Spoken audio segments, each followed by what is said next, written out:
सैनी आपका हमारे channel film में आपका स्वागत करते हैं। तो बात करते हैं आज का टॉपिक। तो आज का टॉपिक है हमारा डेप्रिसिएशन। बात करते हैं डेप्रिसिएशन के बारे में। डेप्रिसिएशन का जो टॉपिक है वो हमारा यूपीएससी बोर्ड में 11th क्लास में आता है। करीब 10 से 15 नंबर का टॉपिक के बारे में इसमें आता है और यूपी बोर्ड में हमारा 12th क्लास में आता है। इसमें भी आपका 10 से 15 नंबर का आता है। तो इसको हिंदी में हम बोलते हैं ह्रास, डेप्रिसिएशन इसका अर्थ और इसकी कुछ लेखांकन की विधियाँ मतलब मेथड ऑफ अकाउंटिंग्स के बारे में यहाँ बात करते हैं इसके अर्थ के बारे में। प्रत्येक संपत्ति बोलते हैं असेट्स को। तो असेट्स हमारे दो तरीके की होती है। पहली असेट्स हमारी करंट असेट्स, दूसरी फिक्स असेट्स। तो हम जो डेप्रिसिएशन की बात कर रहे हैं वो डेप्रिसिएशन हमारा हमेशा फिक्स असेट्स पे ही लगेगा। तो फिक्स असेट्स जो हमें देख सकते हैं, छू सकते हैं, फिक्स असेट्स बोलते हैं। जो हमारी बिजनेस को चलाने में हमारे काम आते हैं, हम फिक्स असेट्स बोलते हैं। बात करते हैं डेप्रिसिएशन के बारे में। प्रत्येक संपत्ति स्थायी प्रकृति की होती है, जो कि अपना जीवन काल रखती है। तो जितनी भी हमारी फिक्स असेट्स होती हैं वो होती तो फिक्स हैं, लेकिन उनका कुछ ना कुछ लाइफ टाइम होता है और उस काल की समाप्ति पर उस मूल्य में गिरावट आना स्वाभाविक है। मतलब कि जैसे जैसे वो काल चलता रहेगा, उसका जीवन चलता रहेगा, उसका जो मेन वैल्यू होगी, जो उसकी कॉस्ट होगी, उसमें कॉस्ट में हमारा गिरावट आना स्वाभाविक है, नेचुरल है और कमी आती है।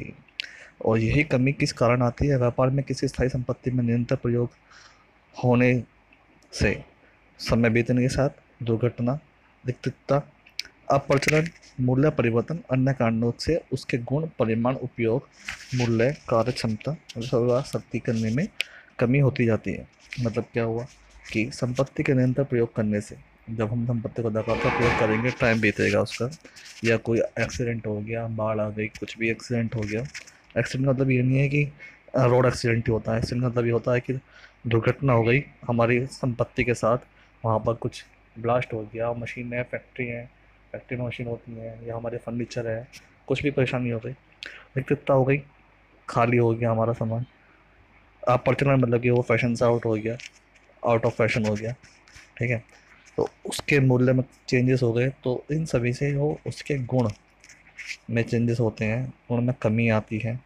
परिमाण, जो मशीन पहले काम कर रही थी वो काम नहीं कर रही है। पहले मान लो 100 यूनिट बना रही थी, अब वो 80 यूनिट बना रही है, तो उसके परिमाण में कमी आ गई, उपयोग में कमी आ गई, कार्य क्षमता में कमी आ गई, कैपेसिटी में कमी आ गई। तो उस कमी को हम डेप्रिसिएशन बोलते हैं। यहाँ तक कि संपत्ति निश्चित समय के उपरांत बिल्कुल बेकार से जाती है, लेकिन ऐसा भी एक समय आता है जब वो बिल्कुल कबाड़ हो जाती है, बेकार हो जाती है। जैसे कि हम कहते हैं कि एक बाइक है, वो 10 साल चलेगी, 20 साल चलेगी, और 20 साल बाद वो कबाड़े के रेट में बेचनी पड़ती है। इस निरंतर प्रयोग या अप्रचलन के कारण संपत्ति में जो कमी आती है उसे ही हम अपक्षयण या ह्रास, इंग्लिश में डेप्रिसिएशन कहा जाता है। वस्तु निर्माण वितरण में संपत्ति की सहायता को भी अन्य व्यय की भांति मानकर संपत्ति ह्रास की व्यवस्था करते हैं। हम क्या करते हैं कि हर एक फ्यूचर में होने वाले खर्चे की व्यवस्था अलग से की जाती है। तो हम यही मानते हैं कि ये वस्तु के निर्माण या उसको बांटने में, संपत्ति की सहायता में जो भी उसमें कमी आ रही है, उस कमी के लिए हम पहले से ही एक व्यवस्था करने शुरू कर देंगे, ताकि आने वाले लाभ हानि में हम व्यापारिक व्यय की भांति उसको चार्ज कर ले रहे हैं, उसको निकाल लें पैसे में। क्योंकि स्थायी संपत्तियों के मूल्य में उनके प्रयोग में होने वाले दशा को ह्रास, कमी कहते हैं। कमी आती है, उस कमी को ही हम यूज़ करते हैं। बात आती है इसकी परिभाषाओं की। परिभाषा 4-5 देखी हैं, आप उनमें से एक कोई से भी याद कर सकते हो। जैसे कार्टर के अनुसार हम पढ़ते हैं, एक संपत्ति के मूल्य में किसी भी कारण से होने वाली क्षय स्थायी कमी को मूल्य ह्रास किया जाता है। मतलब एक संपत्ति के मूल्य में जो भी हमने संपत्ति खरीदी है, उसकी कॉस्ट वैल्यू है, उसके किसी भी कारण, जो कारण हमने ऊपर पढ़े थे अभी, तो कारण हम आगे भी उस कारण को पढ़ेंगे।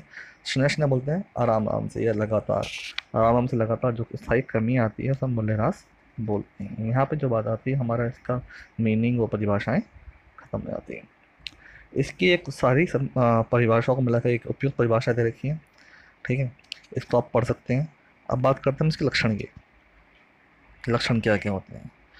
मूल्य ह्रास का संबंध स्थायी संपत्ति, स्थायी और मूर्त संपत्ति से होता है। हमने पहले ही बताया था कि जो भी हमारा डेप्रिसिएशन लगता है वो हमेशा फिक्स और मूर्त संपत्ति, मूर्त बोलते हैं टेंजिबल संपत्ति को, टेंजिबल असेट्स को इस लगता है, फिक्स और टेंजिबल असेट्स पर। अमूर्त संपत्ति से कोई लेना देना नहीं है। अमूर्त संपत्ति वो संपत्तियाँ होती हैं जो लगातार हमारे बिजनेस में यूज़ होती रहती हैं और एक साल के अंदर ख़त्म हो जाती हैं। जैसे कि कैश हुआ, बैंक हुआ, ये हमारी अमूर्त संपत्तियों में आती हैं। जो